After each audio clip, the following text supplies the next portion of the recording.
नमस्कार दोस्तों, CTET special test series 2 में आप सभी का स्वागत है।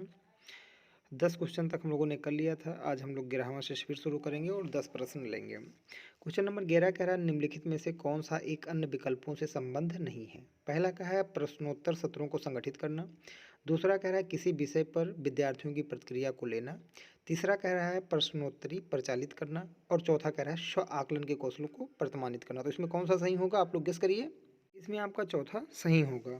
क्यों सही होगा, देखिए स्व आकलन जो है वो स्वयं में जो है विद्यता और बौद्धिक मूल्य और एक तार्किक जो है स्तर की ओर इशारा करता है। ठीक है, इसके माध्यम से हम स्वयं का मूल्यांकन कर सकते हैं। ठीक है, जबकि जो ऊपर जो तीनों विकल्प दिए गए हैं, पहला, दूसरा और तीसरा, देखिए कक्षा में पाठ्य संचालन के दौरान विद्यार्थियों की मानसिक क्षमता के मूल्यांकन और उनकी शिक्षा पद्धति को इंगित करता है, उसकी ओर इशारा करता है। इसलिए आपका जो 11 का जो चौथा है वो अन्य विकल्पों से जो है, जो 3 विकल्प हैं उनसे संबद्ध नहीं है। ठीक है, अब हम लोग अगला क्वेश्चन लेते हैं। कह रहा है कि निम्नलिखित में से कौन सा प्रश्न अपने विशिष्ट क्षेत्र से ठीक तरह से मिला हुआ है। पहला कह रहा है क्या आप अपने विद्यार्थियों को उनकी मूल्यांकन गणित की उपलब्धि के आधार पर वर्गीकृत कर सकते हैं। आप पिछली रात दूरदर्शन पर दिखाए गए सृजनशील क्रिकेट मैच में निर्णायक क्षण कौन सा था।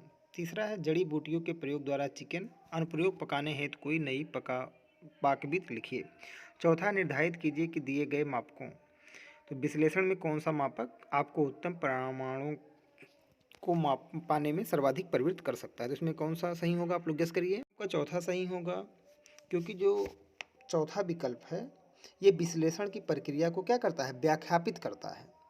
प्रश्न के अनुसार देखिए कौन सा मापक आपको उत्तम परिणाम को प्राप्त कराने या पाने में सबसे अधिक अच्छा है, विश्लेषण परक मानसिक स्तर को बताता है। इसके माध्यम से जो है वो मानसिक क्षमता को हम व्यापक और तार्किक इस्तेमाल के रूप में बताया गया है। इसलिए आपका चौथा सही होगा। संख्या 13 कह रहा है कि निम्नलिखित में से कौन सी सर्वाधिक प्रभावकारी विधि हो सकती है जो आपकी इस अपेक्षा को पूरी कर सके कि वंचित विद्यार्थी अपनी भागीदारिता द्वारा सफल हो सकें।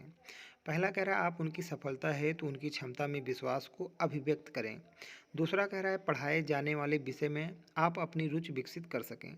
तीसरा कह रहा है अपने लक्ष्य को महसूस करने के लिए बच्चों की अन्य बच्चों से प्रायः तुलना करते रहना। चौथा कह रहा है इस बात पर बल देना कि आपकी उनसे उच्च अपेक्षाएं हैं।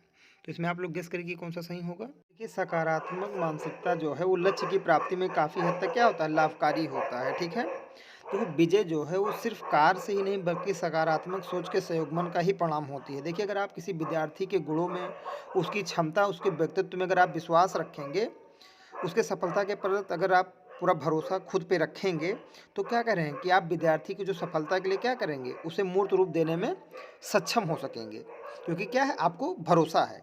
इसलिए अगर आप उनकी सफलता है तो उनकी क्षमता में विश्वास को अगर आप व्यक्त करते हैं या मानते हैं कि बच्चा जो है अच्छा है, वो जीत सकता है, वो सीख सकता है और उसकी क्षमता पर अगर अध्यापक को पूरा यकीन है, तो क्या है, तो विद्यार्थी जो है अपनी भागीदारिता द्वारा सफल हो सकता है। इसलिए आपका इसका जो बेस्ट आंसर होगा वो आपका पहला होगा। कह रहा है कि निम्नलिखित में से कौन सा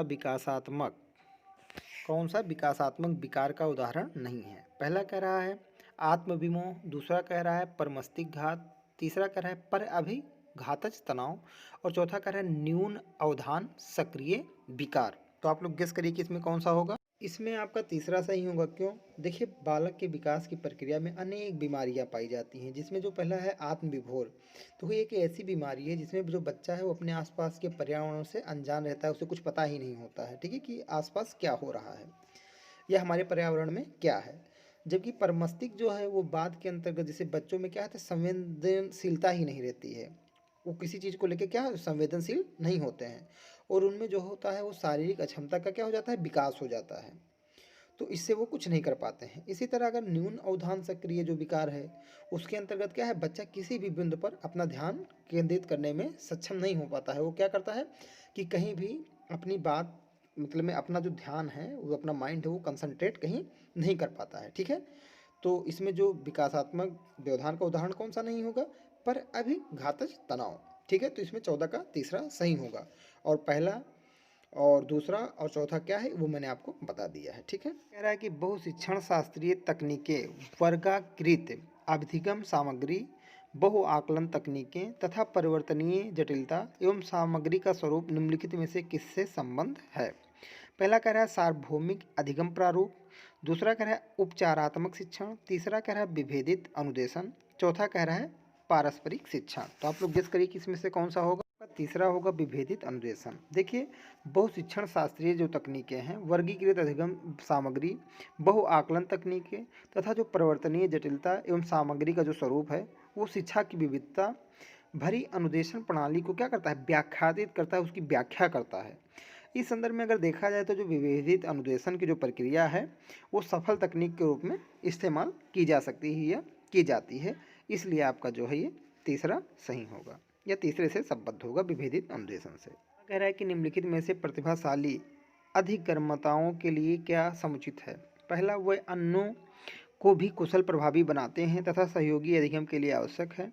दूसरा करें, वे सदैव अन्यों का नेतृत्व करते हैं और कक्षा में अतिरिक्त उत्तरदायित्व ग्रहण करते हैं।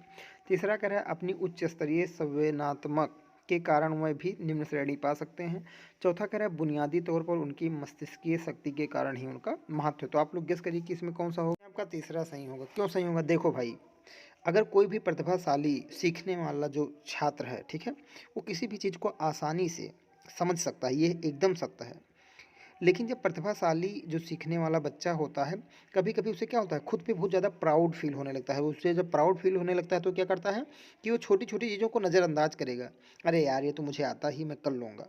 तो जब वो छोटी छोटी चीज़ों को नज़रअंदाज करेगा तो क्या पड़ेगा, इसका प्रभाव यह होगा कि वह निम्न श्रेणी पाने के लिए भी मजबूर हो सकता है। कि जब उसे छोटी छोटी चीज़ें नहीं पता होंगी तो उसका जो ग्रेड है वो क्या हो सकता है, कम हो सकता है, या उसका स्तर जो है कम हो सकता है। ठीक है, तो अपनी उच्च स्तरीय संवेदनात्मक के कारण वह भी निम्न श्रेणी पा सकते हैं। क्योंकि जब उसे प्राउड हो जाएगा तो छोटी छोटी चीज़ों पे ध्यान नहीं देगा। जब छोटी छोटी चीज़ों पे ध्यान नहीं देगा तो फिर क्या है, तो उसकी भी श्रेणी क्या हो सकती है, डाउन हो सकती है। रीज़न क्या है, अगर मान लो कोई बच्चा है मैथ में बहुत ज़्यादा तेज़ है, बहुत मैथ, उसे बहुत सारी चीज़ें आती हैं, तो वो क्या करेगा, उसे आप खुद पे प्राउड फील होने लगता है, तो क्या है, वो फार्मूलों पे ध्यान नहीं देगा। क्लास में अगर सर पढ़ा रहे हैं तो उस पर ध्यान नहीं देगा, तो क्या करेगा कि छोटी छोटी उससे गलतियाँ होंगी और इससे क्या है, उसका जो श्रेणी का स्तर है वो गिर सकता है या उसके नंबर जो है वो कम आ सकते हैं। इसलिए आपका तीसरा सही होगा। 17 कह रहा है कि विद्यालयों में समावेशन मुख्यतः केंद्रित होता है। पहला, विशिष्ट श्रेणी वाले बच्चों के लिए सूक्ष्म अति सूक्ष्म प्रावधानों के निर्माण पर। दूसरा कहला है केवल नियोग्यता छात्रों की आवश्यकताओं को पूर्ण करने। आपका है कि संपूर्ण कक्षा की कीमत पर निर्योग्य बच्चों की आवश्यकताओं को पूरा करने पर। चौथा है विद्यालयों में निरक्षर अभिभावकों की शैक्षिक आवश्यकताओं पर। तो आप लोग गेस करिए कि कौन सा सही होगा। तो इसमें जो है आपका पहला सही होगा। इसमें पहला जो है कि विशिष्ट श्रेणी वाले बच्चों के लिए सूक्ष्म अति सूक्ष्म प्रावधानों के निर्माण पर। इसका रीज़न क्या है, देखिए कभी कभी क्या होता है कि विद्यालय के अंतर्गत देखो प्रत्येक श्रेणी के जो विद्यार्थी हों सीखने के लिए आते हैं और उनकी योजना का हम लोग निर्माण करते हैं।